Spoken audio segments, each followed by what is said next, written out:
कि 5 मार्च 2023 को हम लोग का आदिवासी बचाओ महारैली है। इसी विषय को लेकर के हम लोग केंद्रीय कार्य समिति के बैठक में प्रमुख साथी के साथ निर्णय लिए थे और हम समझते हैं कि ये रैली हम लोग का ऐतिहासिक होगा, क्योंकि हर क्षेत्र से लाखों हज़ारों की संख्या में मोरहाबादी मैदान कूच करेंगे। सबसे महत्वपूर्ण बात हम लोग डिस्कस किए कि रामगढ़ की चुनाव, दूसरी बात कि महामहिम राज्यपाल ने क्यों लौटाया हमारा ये स्थानीय नियोजन नीति को की प्रस्ताव को, और आदिवासियों की ज़मीन लूट और कोर्ट फीस, ये आदि विषयों पर चर्चा हुआ। मैं स्थानीय नियोजन नीति पर हम कहना चाहते हैं यहाँ के मुख्यमंत्री को कि आप अविलंब जो है इस पर फिर से भेजें या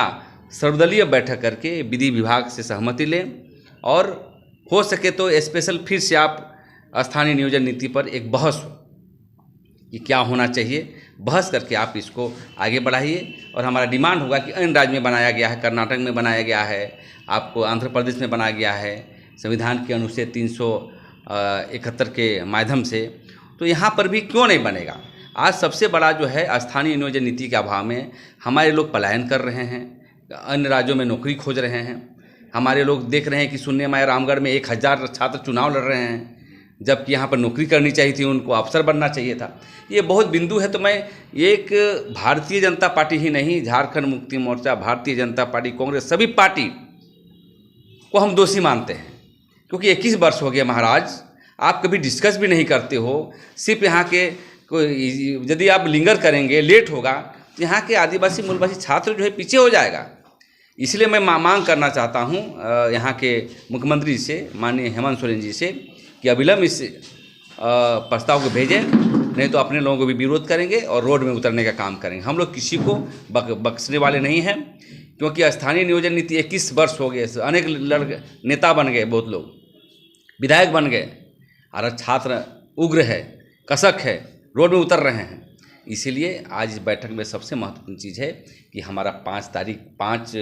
मार्च 2023 की रैली और स्थानीय नियोजन नीति, और सबसे बड़ी रैली का ये होगा कि रैली में हम लोग सभी लोगों से अपील करना चाहते हैं, जैसे पाढ़ा व्यवस्था के लोग, मानकी मुंडा संघ के लोग, ये क्या बोलते हैं डोकलो शोहर के लोग, माझी परगणित महाल के लोग, सभी लोग अपनी पारंपरिक जो है ड्रेस वेशभूषा से आएँ, क्योंकि ये लगे कि देश का पहला जो है रैली हो रहा है जो आदिवासी समाज के हित के हो रहा है, और ये जागरूकता अभियान भी चल रहा है। क्योंकि आज जो हमला जो हो रहा है आदिवासियों को, पहले चीथू से होता था, तलवार से होता था, अब वैचारिक लड़ाई हो गया है। हमारा आरक्षण काटना चाहता है लोग, कि जैसे कोई आदिवासी बनना चाहता है तो चले जाएगा दिल्ली, कोई क्या करना चाहता है। तो ये बहुत सारे बिंदु को लेकर के हमारी रैली में ये क्षण की बातें होगी, और देश के हर प्रदेशों से हम लोग बुलाएंगे, चाहे वो मध्य प्रदेश हो, चाहे छत्तीसगढ़ हो, गुजरात, महाराष्ट्र, सभी लोगों से आदिवासी प्रतिनिधि को बुलाएंगे और पूरे देश के आदिवासियों को यहाँ बुलाएंगे। इसलिए कि झारखंड में क्या हो रहा है, झारखंड के आदिवासियों को अहित हो रहा है, इसको हम लोग बताएंगे। और अंतिम शब्दों में अपील करना चाहेंगे कि आदिवासी समाज के सभी जनता से